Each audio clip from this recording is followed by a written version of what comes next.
Greetings and welcome back to the Aural Mess podcast. I'm joined today by Alex Sciarra. Hey, Alex. Hi, Chad. How's it going? Going well. I am very excited to be here, so thank you for having me. Absolutely. I'm super excited to have you.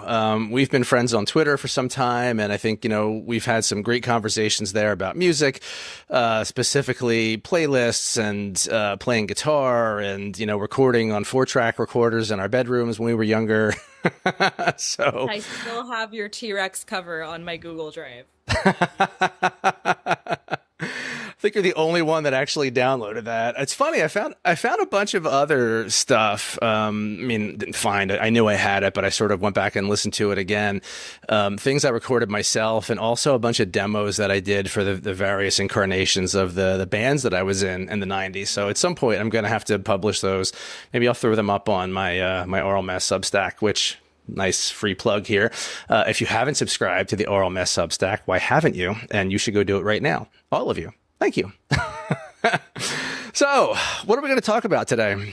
So, in anticipation, I was so excited to join up, and, you graciously let me sign up for a guest host, and I had a lot of kind of ideas. I was toying with, I was going to think about, my personal teen years, which was The Strokes, Hot Heat, I recently discovered again, which are great. OK Go, with the very nascent YouTube phenomenon of viral videos and they're on the treadmills.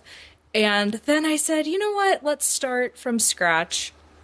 Let's go back to when I really discovered music, which was a lot through my mom, because interestingly enough, I realized she was about my age when Jagged Little Pill came out, and I was 4. Huh. So, your life, you're like, my mom this, my mom that. I was like, oh my gosh, she was me with the Jagged Little Pill cassette, angsty. It would be the equivalent of a child discovering something on my rotation. But that was my first concert, actually, Alanis Morissette at the Oh, wow. Theater. I was 11. Oh, cool. Yeah, so it was an interesting trajectory. It was Alanis Morissette, REM, and then middle school, I started getting into Nirvana like everyone. I did have the realization by the time I was 14 in high school, it was only 10 years that Kurt Cobain had passed away. What? Yeah, right. Ages ago. How do you think I feel? Were you there when Kurt Loder came on the TV? Did you see it? I remember the day very well, and I spent the rest of the afternoon locked up in my bedroom playing Nirvana songs on my guitar at top volume because, I was just didn't know what else to do. Absolutely. Yeah, I had the journals when they published them. Of course, even as a preteen, I was conflicted to read the journals or not. Sure. Is this capitalism? So I was a very interesting middle schooler. My teacher and an assistant at an arts class I was taking found out I liked the Pixies, so she burned me every album. Oh, nice. Doolittle, Surfer Rosa. Hopefully I could do that for a teen one day. And let's see here. So Pixies. And then I was really attracted to Violent Femmes for some reason. Oh, God, yes. Oh, they're the best.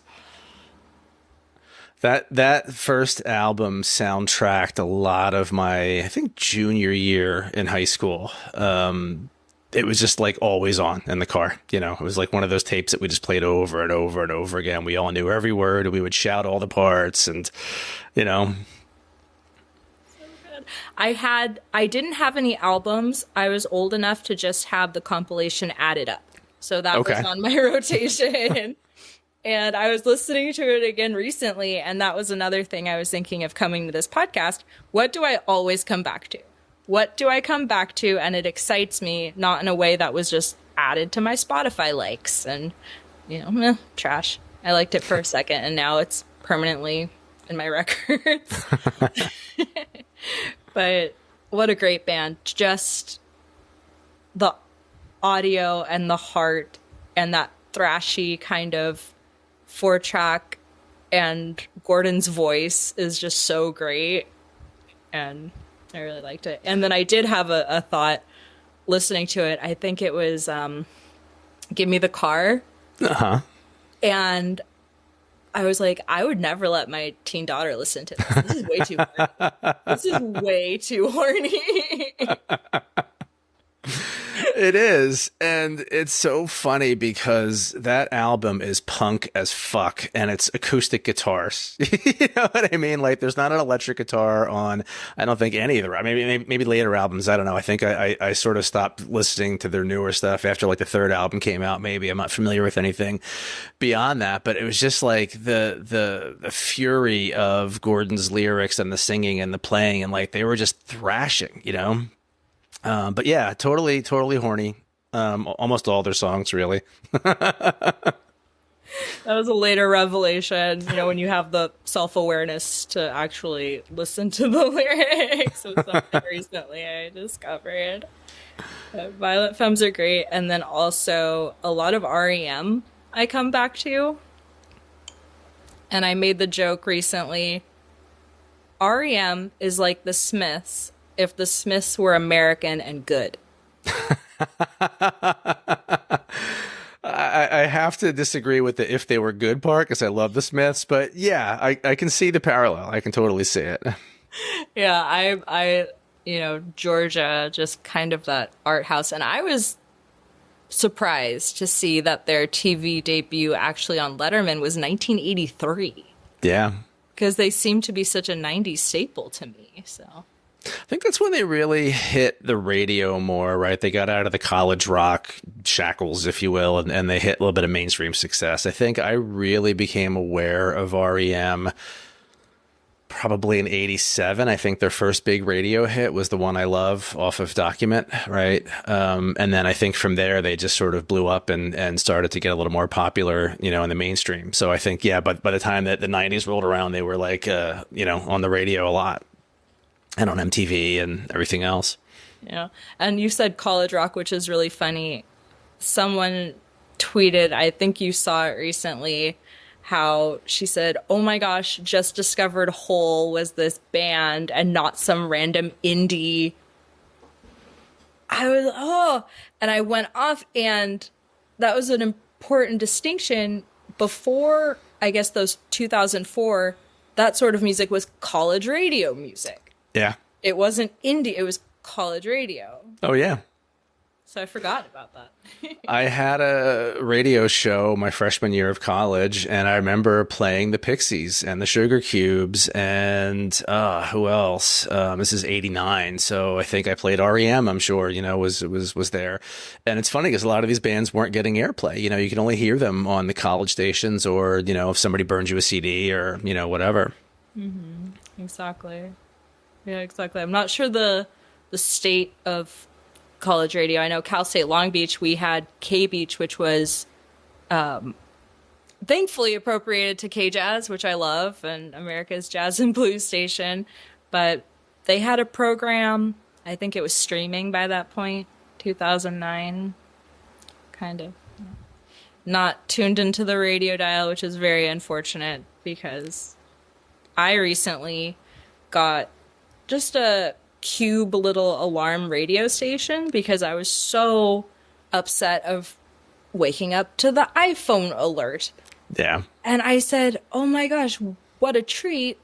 I think you're not sick of your alarm because it wakes you up with a different kind of sound. And, you know, and we had Arrow 93.1 when I was in middle of school, and one time David Lee Roth came on right as I woke up, and that was terrifying. He's like, shoot all the dope. Like, I'll never forget it. I think Arrow. So that was a surprise, and there's something just so nice. I know we're going to get into our discussion about the access we have to music. It's not a decision. You put on the genre of music you want to listen to, and you have that subset. Yeah. Oh, I agree. And same with me. Like I barely listen to the radio anymore, but every once in a while I'll throw on, there's a station here called WFUV and, there's a DJ in the mornings, Courtney O'Connell, and he plays this great mix of stuff, a little bit of everything.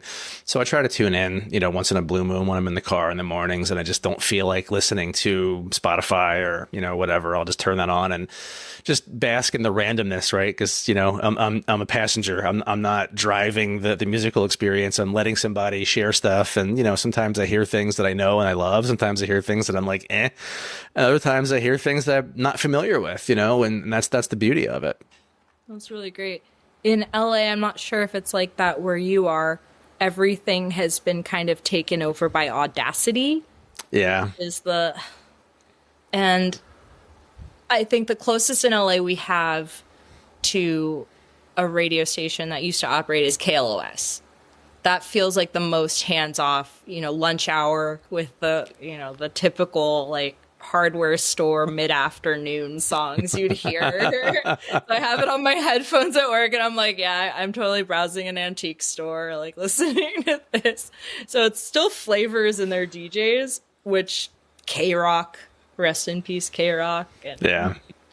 a lot of stuff doesn't have anymore, unfortunately. I feel like that mid-afternoon hardware store mix has to have some Steely Dan in there somewhere. Oh, yeah. Even now in 2024, with how amazing we all know Steely Dan is, they're relegated to soft rock radio. It's pretty funny. Yeah. Oh my gosh. Yeah. For me, Steely Dan is an afternoon after going to Costco. You unwind with some wine. Your yoga pants mom, and you turn that on.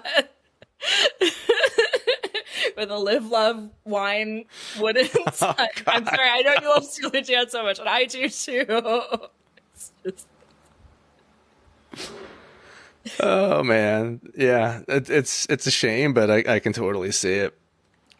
So who are some other 90s bands that you got into before the advent of streaming and, this music availability? Like what other bands did you sort of come across because somebody made you a tape or burned you a CD probably and, that sort of thing? It was a lot of, I would say my music shifted right after middle school, Pixies, Nirvana. And then into high school, I spent 1 year at a convent, Ramona Convent, which was actually a secondary school. It wasn't really a convent by that time. And I had a really great friend introduce me to Pulp and Radiohead. So nice. That's where it skewed into that Britpop. And at one point I tweeted, I forget how much I really love Radiohead. And someone subtweeted, said, we can tell. Never been clocked so hard. So that was kind of it before it kind of transformed into the rest of my high school with indie sleaze. So a lot of The Strokes. I'm forgetting what else. I don't want to repeat Hot Hot Heat. I'm trying to think what else I was really into. Oh, what's the Franz Ferdinand, like that whole like second wave of rock stuff that came back around that same time. Yeah, I was never really a fan of Franz Ferdinand. Same with Modest Mouse. I know they have a more cult following, but I carried on with that kind of music through my middle school. I saw the Pixies 2 times live, and that was really great. And let's see what else. But yeah, I feel like I have like this black hole in my high school, unfortunately, for music. I was trying to go through my Spotify likes, since Spotify came out like 2011 to see what was at the very beginning. And I was like, oh God, please don't be Chris Brown. Please don't be Chris Brown. And it was La Tigra. And I was like, oh, no way. I was so excited. I was like, okay, cool. I was not. You're vindicated. Mm-hmm. And La Tigra was Kathleen Hanna, right? Was that one? Yeah, okay. I was making sure I had the right band. Yeah, I'm not super familiar with them. I know of them, and I knew she was involved in that. So love her. Yeah. That was after Bikini Kill, and I think maybe 2000s they came back. And I saw them last year at the Greek. That was a lot of fun. Oh, wow. Yeah. And then let's see here. I was blanking out. that just did a brain transfer to Beastie Boys. Of course. Yeah, I love that she says that. You know, I am feminism and I am married to a man who sang girls. She says that very lovingly, but I think it was in that documentary, The Punk Singer, and I just was really loved that. So what else?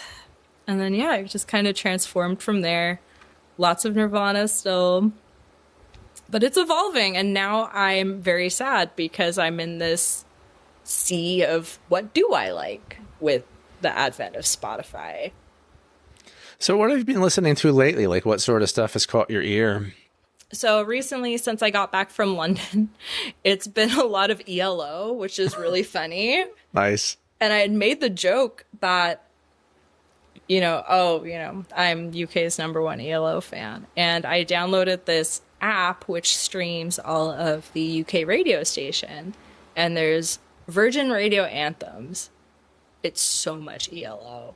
Like, it's our version of, I'm trying to think, like, I'm forgetting, but it's just so much. And also, so I've been going back there, and I have a really great fascination with obscure Spotify playlists that are kind of bit Spotify playlists. So yes. There's a great one. It's white people grocery store music. And there's so many good ones, but you have to, like, my joy is finding them in the wild. You can't search them. Right. And then the last one I found was, you angsty, sexy, manipulative sluts sold out all of the Smiths vinyls. You need to send me that one so I can link it in the show notes. That's amazing. Absolutely. I am all for it. And then we collaboratively made one on Twitter one time. I said, okay, you're getting pulled over for speeding. What's playing? I sent you songs for that one. I remember that whole thing. Yeah. It's like a prompt. And so that was great. Also a lot of love. Sorry, I'm jumping around, for Foo Fighters growing up. Yeah, okay. I love them. I had the one, I'm forgetting the album. It was a paper cover, it was cardboard, and it had the back shot of the neck with the Foo Fighters tattoo on the back. And what was great about that is it came with a temporary tattoo of the But did you put it on your neck? That's the question. Yeah. And then also CDs used to have, you put it in your CD-ROM player and it would have like 2 music videos. And they were like this big and all blocky. Yeah, exactly. Like in the media player. You're like, all right. But now you can go on, I would wait for VH1 or MTV to replay a music video that I wanted to see. And you'd sit and wait and get excited about it.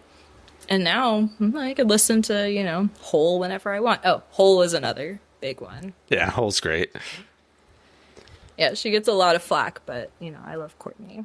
I was not on the Courtney train years ago, but I feel like a lot of the flack that she's gotten is really undeserved. And hearing her story now, and sort of looking at it from a different perspective, I feel like, she's a badass. I mean, there's no other way to describe her.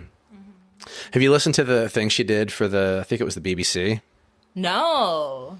Yeah, she did a series of episodes, almost like a serial podcast kind of thing. I think where she's just talking about music, and I'm not sure if it's focused on albums or artists. I'm not sure, but I just randomly, offhandedly saw it on Twitter, and somebody said that everybody should listen to this, and I need to go find it and do it because I want to hear the stories. Oh, absolutely! It's, I think also the music scene. I mean, I don't know. I wasn't old enough. Didn't know what to do with such a, just this woman who was so out there. I think I watched Montage of Heck recently, and they met. She was like, "Oh, you're a short little guy, kick your ass," and they wrestled. And then from there, Kurt and Courtney were a thing. They were like obsessed with each other. They were like my generation's Sid and Nancy, Yeah, I mean, I really feel like that. Did you ever see the clip of her just like giving Madonna shit at the MTV Music Awards or what? That was a big one. being replayed on VH1 where she's throwing her makeup shit. That video just lives rent free in my head. Like she's just wasted and falling all over herself. It's hilarious. It's oh my gosh, yeah. I was Courtney Love for Halloween in high school at the convent, and one of my teachers said, "Are you Anne Nicole Smith?" Sure, yeah, let's go with that. Sure. I got like the vintage polka dot baby doll, like this weird lipstick, the wig. Oh my gosh. But yeah, so speaking of punk and Sid and Nancy and that kind of era, I began watching Decline of Western Civilization Part 1. Yeah. And it was just so great because it was shot on film, so it had that gorgeous glow to it, seeing all the eyeliner and, you know, Penelope Spears. And correct me if I'm wrong, I want to say she went on to do Wayne's World. Yeah, I think so. Which is so funny because she checked out the scene. I didn't see part 2 quite yet. And then she did this mainstream goof parody on music, which is, I love it. She went to Cal State Long Beach, so there you go. I love her enough. And then I did write down a quote from that movie that I think could maybe be a segue. Let me pull it up if you don't mind. Sure. So it's Claude Bessy, and he was the lead singer of Catholic Discipline. What a great name. They all had these great fucking names in the late 60s. And this kind of came up for me. He said, "I have excellent news for the world. There's no such thing as New Wave. It does not exist. It's a figment of lame kind's imagination. There was never any such thing as New Wave. It was the polite thing to say when you're trying to explain you were not into boring old rock and roll, but you didn't dare to say punk because you were afraid to get kicked out of the fucking party and they wouldn't do coke anymore. There's new underground sound, there's noise, there's punk, there's power punk, there's ska, there's rockabilly, but new wave doesn't mean shit." Did you ever hear the story of the Dead Kennedys winning Best New Wave Band? I don't know what year it was, but it was like the Bay Area Music Awards, and it's the funniest thing because they showed up to play to accept the award, and they were asked to play.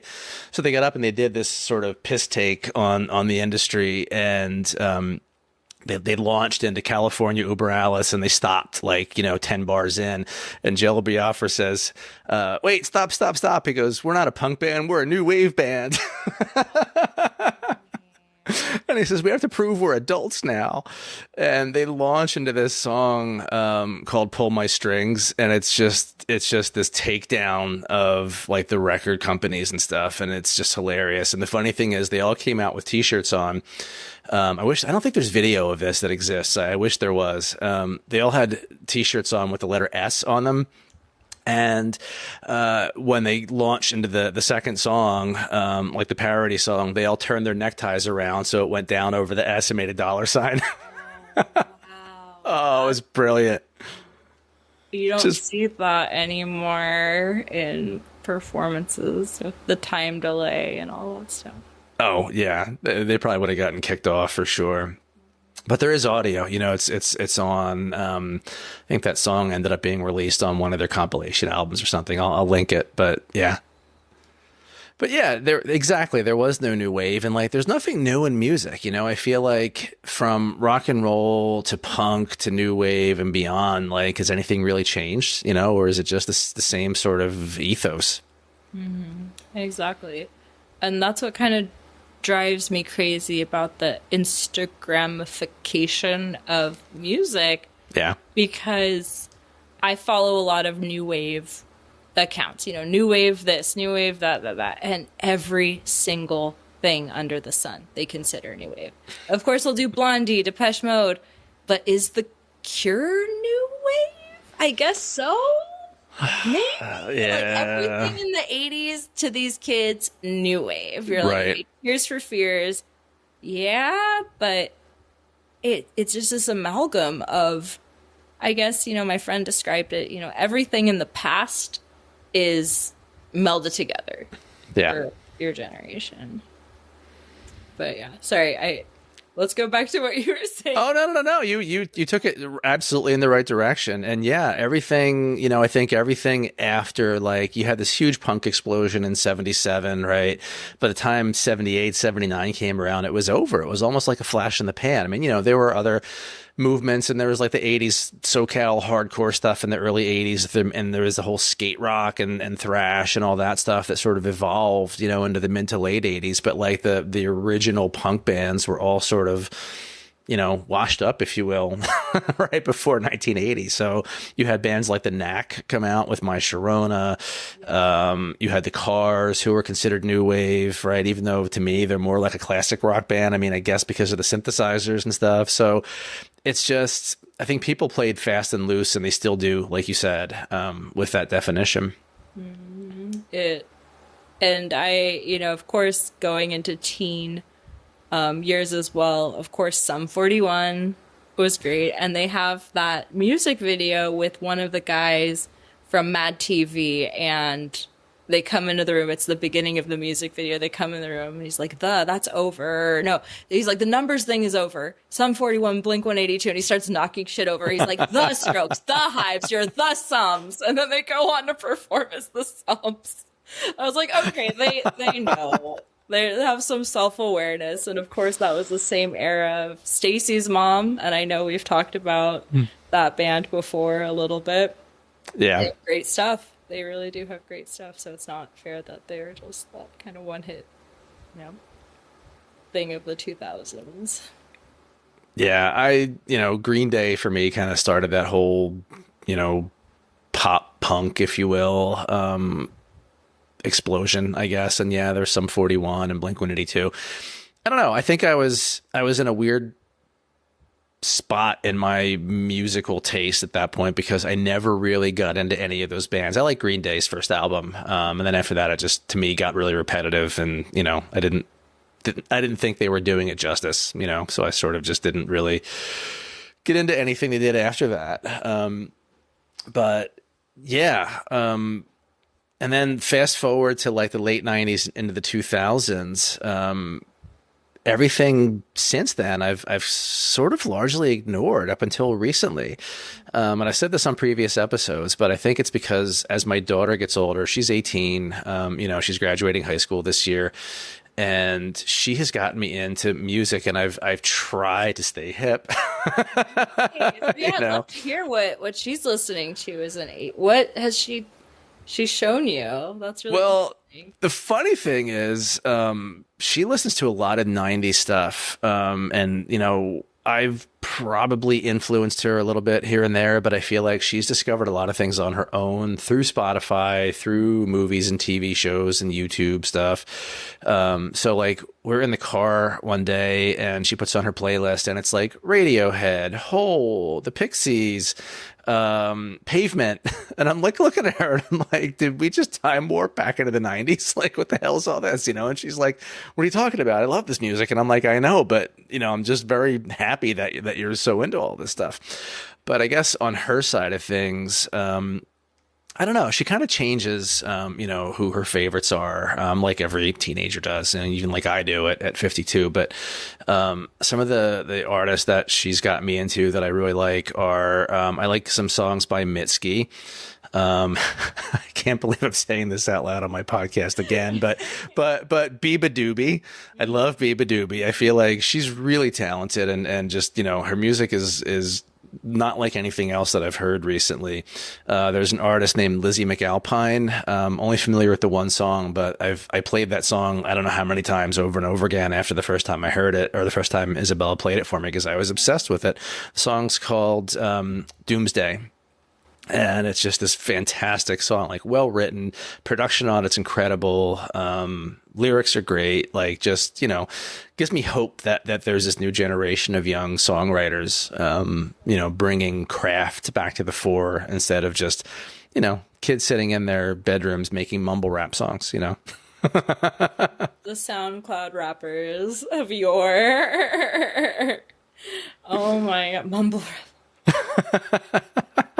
Oh my gosh, how funny. Yeah, there was that weird hip hop in my high school. It was like Teach Me How to Dougie, and I never really liked it until I came back to it. I was like, this is great, like actually. But yeah, what a trip. So I'm proud of her. You should be proud of her as well.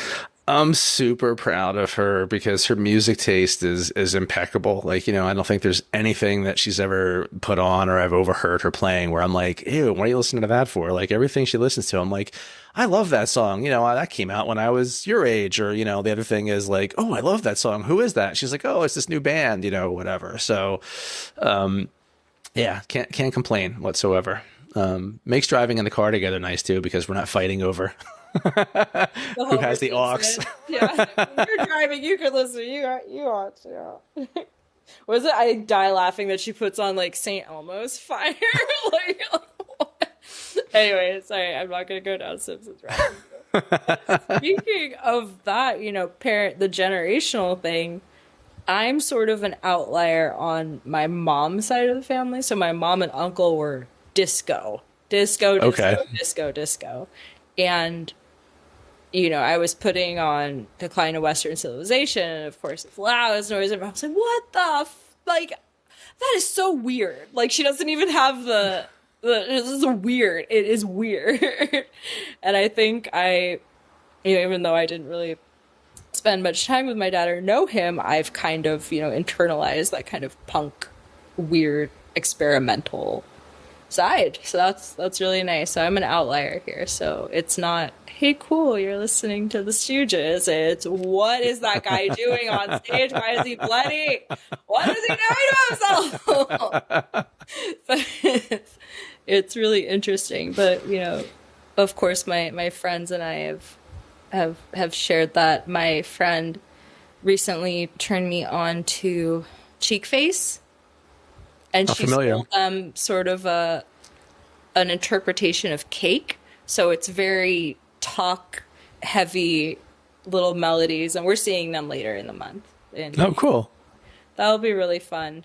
But yeah, it's also Screaming Females were great. I put that on the playlist a little bit, and I saw them live too, and it was just that kind of heart of punk. And Marissa, I don't want to butcher her last name, but Marissa, the lead singer, was named as Best Guitarist by Rolling Stones, and they just split up, unfortunately, in December. But just to be right in front with someone like shredding the guitar on a guitar solo was just so nice. And bring back guitar solos. I know that's not in our line of grunge, but man, what happened to guitar solos? That was a fleeting moment. Yeah, it was. I mean, it kind of died with, I think, the end of grunge, right? So that was sort of the death of guitars, although then it came back again. Maybe not so much with like the Strokes and that generation. I think they were just more riff driven, not so much guitar solo stuff. But yeah, bring it back. I'm all about a good guitar solo. What are some of your favorite guitar solos? Let's see. What is the name of the song? I don't want to hum the guitar solo. Oh, Killer Queen. Yes. Killer Queen, hands down. Killer Queen. Wow. Okay. And, you know, I got my acoustic guitar repaired. Finally, the strings were just busted from non-use. And I went to Guitar Center, and I actually tried restringing it myself first with some strings I had in the pack. And I went up to the guy, and I was like, I think I used the wrong strings. And he was like, no, you didn't. And I was like, fuck you. So I tried learning that. I did try learning Start Me Up, which was really funny, on an acoustic classical guitar without a pick guard, which is just so funny because when I started acoustic, it was, It Smells Like Teen Spirit, Wave of Mutilation, and now I'm like, no, like we're gonna try to learn Killer Queen. So that was fun. I did see Queen live with Adam Lambert last. Oh, how was that? Really great. I was skeptical at first because, skeptical, but it was my first stadium rock show, and I didn't realize how hard it would be to get in and out of. It's not the Hollywood Bowl, which is already hard to get in and out of here in LA. But Yeah, I haven't been to a stadium show in a long time. The last one, oh, 2018, I think, was my last one over the summer. I went and saw Billy Joel at Madison Square Garden in New York. That was great. wow, it's got to be fun. That was a fantastic show. He is still an amazing performer, and I don't know if you saw, he just did his 100th residency show, and they had a whole like recorded telecast of it or whatever. So they played it on, I think it was like ABC or something.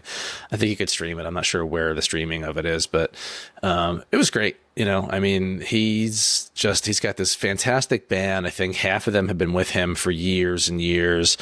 I don't think it's any of the original guys, but you know, it's the ones that sort of came into his band, I think, right around the time where he kind of stopped recording, like his last album or two, maybe. But anyway, great show. You know, I was very happy. And I'm not a big live music person. I've said this a bunch of times on other podcast episodes, but I'm so focused on how a song sounds and how parts are recorded, like on a studio version, like a recorded version, that for me, a lot of times a live version just doesn't hold up because it doesn't sound as good. Or, you know, let's face it, there's some singers who are not great singers. You know, they're great in the studio when they've got, you know, all the time in the world to do retakes and, you know, right. But you get that one chance to hit that high note at live. And if you miss it, it's like, ooh, you know, so it's always been a thing for me, but I think as I'm getting older, I'm starting to appreciate it more just because it's about the experience. It's not so much about the music being note perfect to the record, you know, or at least not anymore. It used to be that way for me. Yeah, I'm big on going to see the concerts, especially recently since, you know, you're an adult and you're like, wait, I could buy tickets to a concert. I don't have to, you know, go stand in line at Amoeba and beg mom for $20.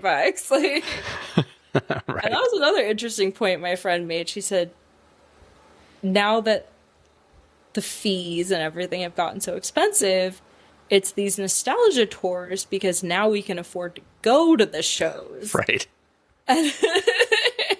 So it's like, wow, like I could actually see Blink-182. You know, in the day, teens were going to concerts all the time because it was like $5 and there's like Sabbath and the Who on the same bill or something like that.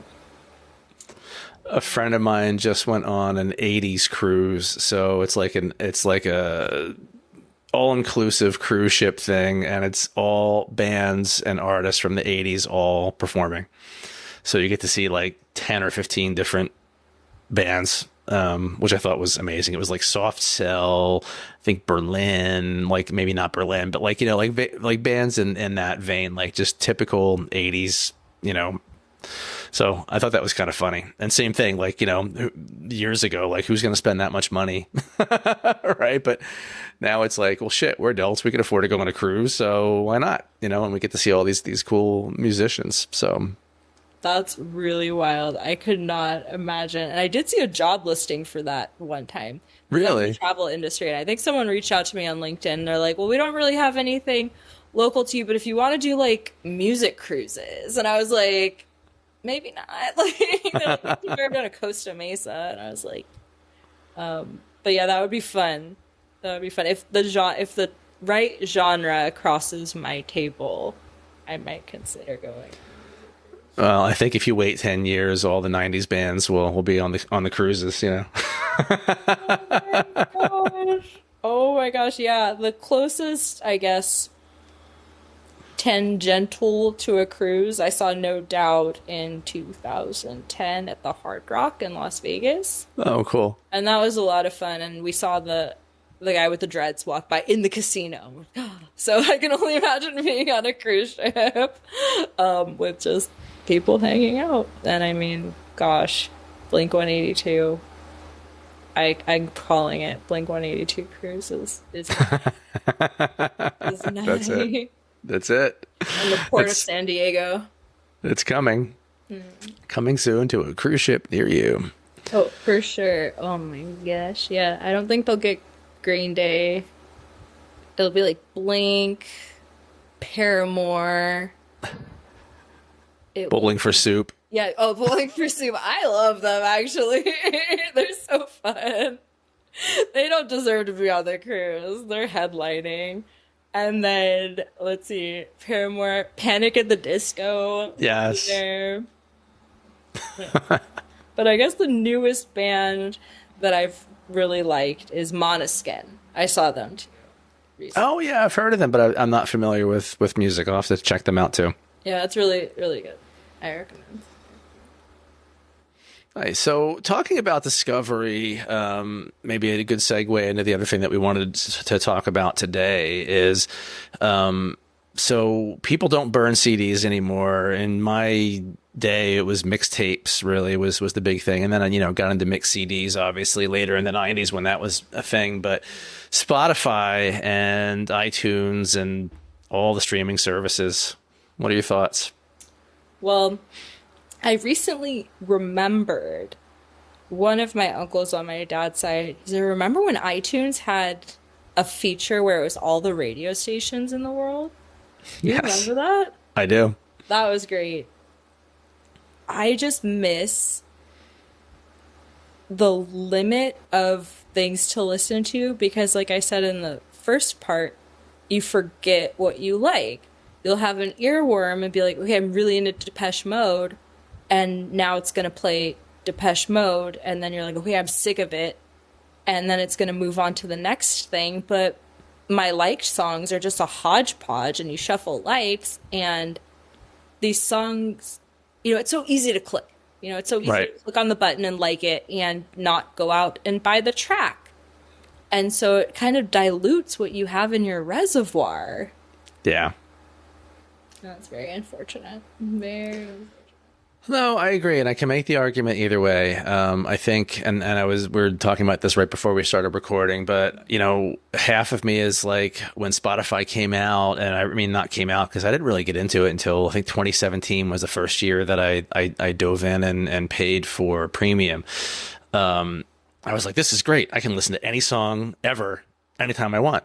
And now open Spotify and I'm like, this sucks. I can listen to any song ever recorded anytime I want. What am I supposed to listen to today? Like, there are days when I literally will open Spotify and just close it 2 minutes later because I'm like, I just don't know what to pick. It's overwhelming sometimes. And, I have playlists and, I have the whole like song things. And I think I have like, I don't know, close to 6,000 songs in my likes. But yeah, I'll hit shuffle on that and song comes on and I'm like, skip. Another song comes on. I'm like, oh, I haven't heard this song in a while. And I let it play for like 30 seconds. And I'm kind of like, oh, well, let's see what else is on the shuffle today. And then I hit next, right? Skip that. It's rare. I have to make myself listen to a whole song, let alone a whole album. Like it's, and, first world problems, right? But at the same time, I agree with what you're saying. Like it dilutes the experience because at least when I was a kid and, I'm sure same with you, you had to buy music, even if you had somebody that was providing you with, CDs and tapes and things like that, like you would still go out and buy a CD of an album that you loved or a band that you loved when a new release came out. And for me, it was like, especially being a kid, like I had to save up my allowance money to go buy an album, right? I had to make sure that I paid all my bills when I was in my early 20s before I went out and bought the new Radiohead CD to make sure I had enough money to eat for the week, right? So it was like you really had to be careful and kind of pick and choose what you spent money on. And it was super disappointing if you spent, I forgot what they even used to cost, $13, $14. And you would get home and if there was like, maybe 2 good songs on it and the rest of the album was terrible, you felt really cheated, But now, what's an album? Like who puts out albums anymore? And who actually puts thought into making a collection of songs that are sequenced a certain way and, is meant to tell a story? I mean, some artists do. But for the most part, it's just singles, right? It's just like there's a song, you put a song out. And that was an interesting point because I was thinking of that in preparation because of our discussion of Spotify and just random songs. I would say the albums in my life that I've listened to no skips were Kanye's West College Dropout through Life of Pablo, all of those albums I know I can put on and listen to the whole thing, no skips. And how rare is that? You know? It is. I mean, say what you want, the whatever. But I mean, those first few albums, and I have the emotional ties. Like when my Dark Twisted Fantasy came out, my mom and I went to Spain, and so every time I put it on, I'm like, I'm right back there in Spain, listening to it on my Android phone. And those are the only albums. Do you have any no skips albums currently in rotation? Radiohead's OK Computer is a no skip for me. Smashing Pumpkins' Siamese Dream is a no skip for me. I mean, I'm just pulling like favorite albums out of my head right now. Every Steely Dan album, except for the 2 reunion albums, is a no skip for me. Marvelous Three's first album, a second album. Sorry, I always call it their first album. It was the first one that was like major label and had radio hits. The first one was kind of like indie and nobody has ever heard it except me, I think. But that's a no skip. It's called Hey Album. I don't know why. Great record if you've never heard it. Yeah, but there are other artists that, I'm only familiar with 5 or 6 songs, and that's okay because I don't want to listen to the rest because, I've tried to listen to other stuff that they've put out or albums and things and couldn't get into it. So I think, I can argue on both sides of that, but and there's a good part of that too, because the one thing about Spotify that I like is if you're listening to an album or a playlist or whatever, if you have the setting turned on, it'll just shuffle up something, using the algorithm that it thinks you're going to like, which, 9 times out of 10, it's something that you already heard because, it repeats the same 10 songs usually. But once in a while, it throws out a gem, and it's something that is directly related to something that I like. It's in the same genre, or it sounds something similar to another artist that I really like. And every once in a while, one of those songs comes on and I'm like, ooh, what's this? And I'll give it a listen. And then more often than not, I'll throw it in one of my playlists. Yeah, it's kind of... Yeah, Spotify is great, and then Discover Weekly. That's what I was going to say. That's a great one that I have also discovered some gems, but I'm trying really hard to train the DJ function to be good for me, but it just won't. Every time it's like, hey, this is X. Like, we're going to throw it back to the worst song you've ever heard. Here's Chris Brown. Like, I listened to that once in 2007 and Chris Brown is still haunting me. Like, what? That's terrible. That's the worst thing. God knows what. But yeah, it's mixed. But yeah, I think being more intentional with my Spotify listening has really helped, instead of waking up first thing in the morning and, turning it on mindlessly, to just wait and be like, no, I'm going to listen to, Jagged Little Pill. I'm going to put on Zappa, which is always great. Yeah. What sorts of considerations, besides funny playlists, like, the getting pulled over for speeding one, like, do you make other playlists for yourself, and, how do you craft those? Is it genre? Is it just, collection of different things that you're into at the moment? Yeah, that's a great question. I was going through my playlists also in anticipation, and a lot of them are sketches for different aspects of my life than listening. It would be, I'll hear songs like, man, that would be a great track for a teen movie, like a script that I want to write, like just like fast, like irreverent. This would be great. So I have those kind of playlists. I have them working out was a big one before I started doing more structured workouts, sort of periphery to listening pleasure, I'd say. Right. So not many ones. I am lucky. I've gotten quite a handful of mix CDs. I mean, that's the language of love, right? From my friends, and, who went into it and, made the effort. One of my friends from Ramona made me a great French pop, 60s pop one, because I mean Tarantino, was really big with that new one, Death Proof, and all that kind of fun stuff.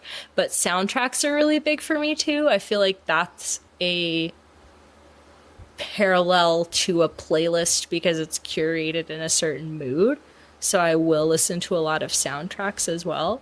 But as far as making playlists, I was proud of the one I made for this podcast because yeah, it's great. By the way, I meant to tell you that it's fantastic.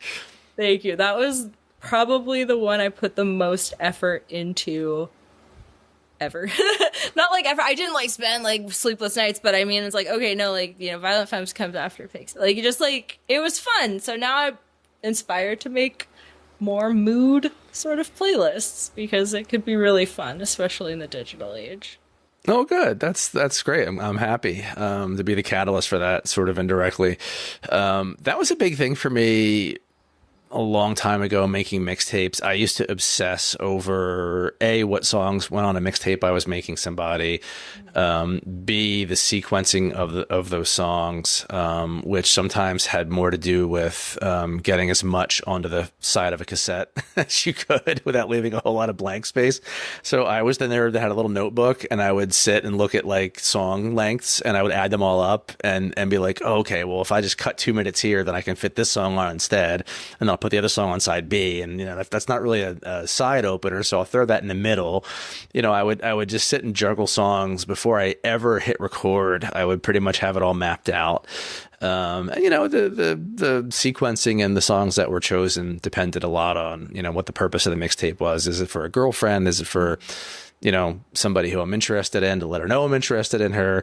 Is it just for a friend, you know, music discovery kind of thing? Like, hey, you know, here's 20 songs that you should really listen to that I know you don't have already. A lot of times it was for family. My sister and I used to trade music all the time. So, you know, I would make her mixtapes of all the stuff that I was into. Funnily enough, my mom, I used to make her cassettes to listen to in the car, because she would hear things I was playing and be like, oh, I like that song, you know, whatever it might have been. So I would just, you know, make her collections of stuff for her to, you know, discover modern music, if you will. Mm-hmm. That's really nice. That's really nice. And it's kind of, a narrative. Like, right. I mean, it's the time stamp, which is also the sentencing and, you know, the long sentence. So it was really cool because it transitioned to writing, because I really like writing as well. So that I could see the time stamp is a very good one, because you were limited on cassette time, which is wild because now it's in the cloud forever. And you have the world you need wherever the cloud is. Yeah, and like now I have playlists with like, you know, 300 songs on them, and it's just like, you know, that's just unwieldy. Those are the ones you just put on and hit shuffle and just hope for the best, you know. But I want to get back to making intentional playlists. So I think, like you said, like, you know, maybe I inspired you. Maybe I should give that a whirl again, too, because I enjoy it. You know, even if it's just for myself, just making themed playlists, you know, whatever the theme might be, and sort of picking out how to sequence them. I think that's the most important part, right? Because you want to tell a story. Did you ever see the movie High Fidelity or read the book? I did not. It's on my list. I do need to watch it. Yeah, the original's great. They did a reboot series, which was also fantastic. It was, I think it was Zoe Kravitz played the lead, and she's great. And the book was great. It's Nick Hornby, who I love, but highly recommended. But that movie and the book just goes like microscopically into like, you know, how to make the perfect mixtape for somebody. That's really nice. That's really nice. And then parallel to the algorithm, I'm big on YouTube as well because I really love music videos. So I feel like I have more YouTube playlists than Spotify, just because the age of YouTube was so much longer for me. But I'm gonna take that in note and make some for myself that I'll be excited to listen to on my drive on Fridays, you know. So kind of themed like that. That will be refreshing to carve out the length of what's accessible. I think the good midpoint to that was the iPod. Yes. So between streaming and limit, it was the iPod. That was the sweet spot. Yeah, I agree. And yeah, I had an iPod. I had a few different ones actually, and it was the best thing ever because no more carrying CDs around, right? Because when I had the CD player in my car, I had the wallet like everybody had that you stuck in the middle or under the seat. Pull it out and try to change discs while you're driving. I never had a CD changer. I was never that baller. By the time, I guess that whole thing kind of played itself out, it was gone. Like, cars didn't have CD changers anymore. But so videos, classic, like old school kind of music videos, or just modern stuff? Like, what do you watch? Modern stuff, I'd say, like live concerts I really like. There was a great, which I was heartbroken by. They used to have a full-length REM concert. It was in Germany. I think it was like the Sound and Shape or something like that. And it was just great. Throw it on the treadmill. You watch the whole thing. It was shot to be a film, so it wasn't just a iPod. And someone scrubbed it. Someone got the copyright, got wind of it, and they broke it into little segments. And I was like, you motherfuckers. Like, now I have to watch an ad? Are you kidding me? What did you do? So a lot of live performances. Nirvana's last concert, 93, 94, in Airport Hangar. Yeah. More fun stuff. ABBA is great. Lots of Sonny and Cher. That was my first, like, love, too. And the medley. The Cher show. They have medleys where... Yes. With Jackson 5, and what happened to the medley? I want the music medleys back. Well, what happened to like variety shows like that and people just, covering other people's songs, even if it was like something as cheesy as the Cher show? But yeah. I just the last episode of this that I published, we were talking about the whole Donnie and Marie reeling in the years. I don't know if you've seen that. No, I have not. It's the Donnie and Marie show, and they're covering Reelin' in the Years, and they're just smiling and dancing, and it's just like, man, this is like one of the most sarcastic songs ever recorded, and you guys are just fucking it all up. But it's great. It's, it's just amazing. So, if you check the show notes, I think it's episode 14. It's in there. I linked it. I linked it with an apology. I was like, I'm so sorry for posting this, but it has to be done. Yeah, like the bright lights behind. I can only imagine the bulbs. That's Yep. a mismatch. It's definitely a mismatch. But I loved music videos, especially in the 80s and into the early 90s, because, some of them were so like almost cinematic. They told a story, and they either told the story of the song or they just had like something that had nothing to do with what the song was about, but it was just like, its own little short film almost. And then you had the ones that were just performance or just the band like in a room, singing into the camera or whatever. But I was a huge MTV junkie until that whole thing kind of dried up, and became like, reality TV shows. And that was about it. No more music videos. What was it? Was it Fuze? There was another. Oh, yeah. It was Fuze TV. That was a good one to spot them on. But VH1 was good. I loved Aerosmith, oddly enough, when I was like 11, which was really funny. Because I think that was right after Crying and Crazy. And I discovered one of their that was a good thing Spotify was for. Their very, very, very first one where they're just straight up blues. And somehow Steven Tyler's voice sounds completely different in the 70s. Yeah. What was that about? I don't know. But that's pretty great. So big on Aerosmith music videos. I mean, who didn't love those Alicia Silverstone? Great. Just addicted to those. And then it became, the downturn of VH1. Like you said, the reality. It was the talking head sort of I Love the series, which was great. But... Right. Well, there was always Beavis and Butt-head too, which got it started on MTV, and I was a huge fan of. And I'm purposely mentioning that because we're gonna talk about this song, Alex. We're gonna do it. So I took a note here too about this song. So one of the songs that you put on the playlist, which of course I'll link in the show notes too, Hobo Humpin' Slowbo Babe by a Swedish band called Whale. from like 1995, I want to say 94. I'm not sure when it came out, right around that time. So how the hell did you come across that song? And I thought I was the only one that knew it. So it was funny enough. So like transitioning, it was kind of, I think, one of the songs I put right before it was in the Clerks soundtrack. So it was that gritty kind of Beavis and Butthead indie movie vibe.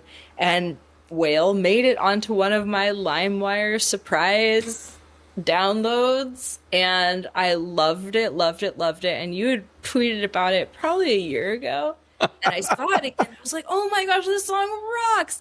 And then I was looking it up, and I guess Sheffert, I'm not sure what member he is, but he said, people have been getting too clever in the business, so we'll just be stupid. That's Which is like aligns with Beavis and Butthead so well. But I mean, what is that? It's like that just like, you know, the heavy, heavy, heavy male vocals, and then that woman appears out of nowhere and is just an angelic voice, and that's great. I need to watch the Beavis and Butthead bit of that too. I will link it. I will link it. Yeah, the show itself, I mean, it doesn't really hold up for many reasons, but their commentary on a lot of the music videos was on point, and it's still on point looking back on it now. There's a channel, again, I keep saying this, but I'll link it. There's a guy who's got like just clips of probably 50 or 60 Beavis and Butthead doing a certain song clips. So it's great. It's so funny to go back and listen to some of those now. How great. Yeah, you reminded me of that. Yeah, Hobo Humpin' Slowbo Babe. You don't forget a song like that. It's always in the back of your brain. Yeah, a total earworm. Oh my gosh, I was like, how did this... Yeah, I wish I could tell where it infiltrated me, especially being a little too young for Beavis and Butthead to take it in, you know, in a conscious way as an adult with the commentary, rather than, oh, it's a cartoon, like I'm watching this cartoon. And I did actually, that's really funny. I was big on, was it in Beavis and Butthead Do America, or no, it was separate? No, it was in one of the original episodes, okay. I think. Yeah. Yeah, that was a big one for me on VHS. I'd watch that a lot. And they rebooted it recently, like last year or something. They came out with like new episodes, a new movie. I don't know. I watched a few. It's not great, you know, but it is kind of funny to see them like, you know, in their 50s.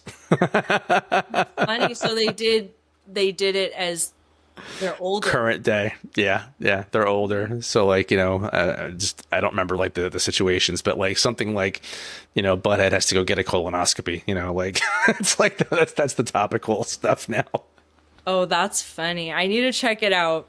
I do. Paramount Plus is the one I've held out from getting, unfortunately, because I'm like, you have all the stuff I want to watch. Rocko's Modern Life, but I don't want to pay another person $16. Yeah. Oh, I hear you. Yeah. I just had to scale back to, we got rid of a few streaming services because it's way too much money. And there's nothing, it's funny. It's like, you know, Spotify, like, you know, 100 million songs and nothing you want to listen to. And all these streaming services have thousands and thousands of movies and TV shows, and you still can't find anything that you want to watch. I actually just watched Fast Times at Ridgemont High. Speaking of great soundtracks, I just rewatched it after not having seen it for probably 10 years. And it's sad because I can still quote pretty much every line. How funny. Oh my gosh, yeah, that was a great one. But yeah, like the last time I watched it, I didn't realize that it had like a very sad storyline in it. Don't want to spoil it for anyone who hasn't saw it. I was like, whoa, that's dark for a teen movie. Yeah, it's pretty dark. But I did like that. I liked that one a lot. I mean, Spicoli. And I was also, maybe, you know, Ferris Bueller was great, but I was really into 16 Candles and Pretty in Pink. Yeah, love those movies. All two favorite ones of that kind of era. And of course, Molly Ringwald had that art girl look, I guess, bringing that to mainstream with the skirts and, you know, the new wave glasses. Yeah, she was like one of the original little boho girls, you know. Thrift shop queen. Yeah, yeah. I don't. Well, yeah. All the kids are on Depop now, buying recycled stuff. But yeah, talk. We had that. You did that great post about what concert T-shirts do you have? Oh yeah. That was pretty great. I was like, which ones do I still have? Because I did a major clear out recently, unfortunately. Oh, I loved what you said too about just having too many black band T-shirts. That was the truth, because I like, it was like the real reason was to like, of course you're never going to go into like this real background reason with like a teen at Hot Topic. And they're like, is there anything wrong with it? I was like, look, I was like, when you get to be my age, I can't start doing this again. I have too many. Like, please. I know. I've been on a kick recently, and I had to stop myself. I was at a clothing store yesterday, and I saw a Beastie Boys shirt, and I was like, "Oh!" And I'm like, "No, I have too many. I'm good.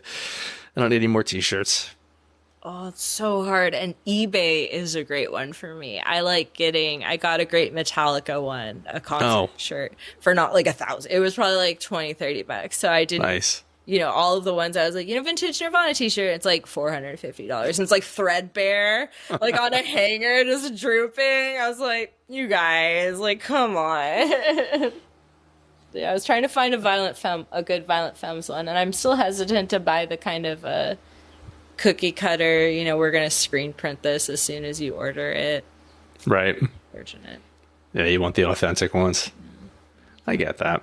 Hard, but I need a good Sabbath one. Love to find a good Violent Femmes one.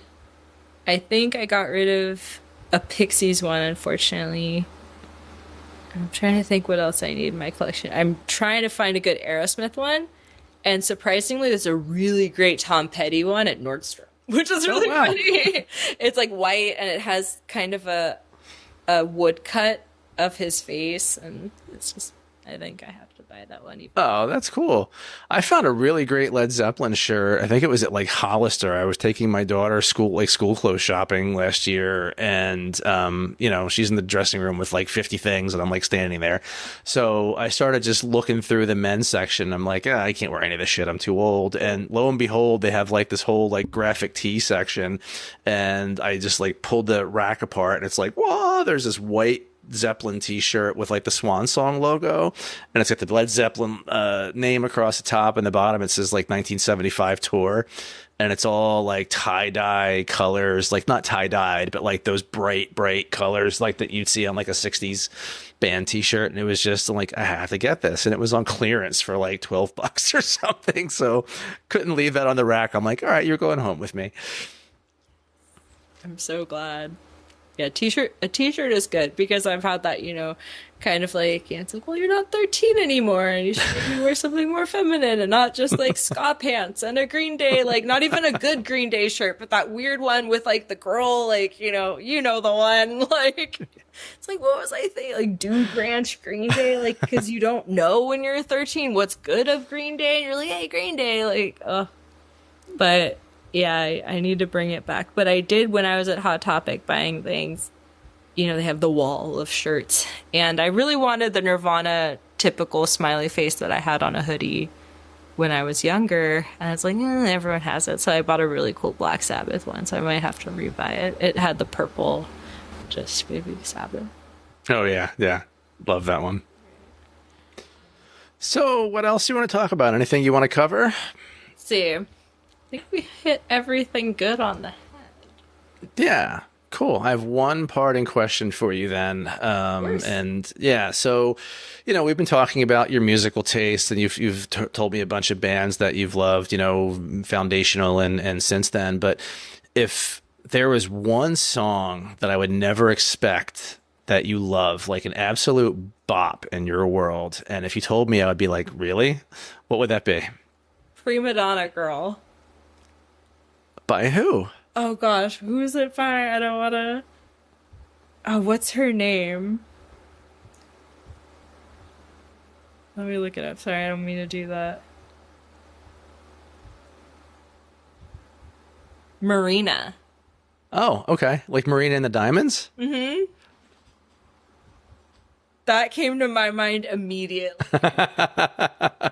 Amazing. It's so cheesy and so like, oh, buy me everything. And that's the opposite of my anti-capitalist recently dichotomy of, but I just really, it's something catchy. And that's one that I surprisingly go back to.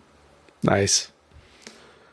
All right. Well, I think we can wrap it up. Thanks so much for being on, Alex. It's been a real pleasure talking to you. I've really enjoyed getting to meet you in virtual space. The Twitter sphere. Yeah, for sure. Any parting thoughts for our viewers and listeners? Well, keep listening, keep discovering new things. If anyone has an inkling to sit in their room and record something and they think it's not worth it, do it anyway. Yeah.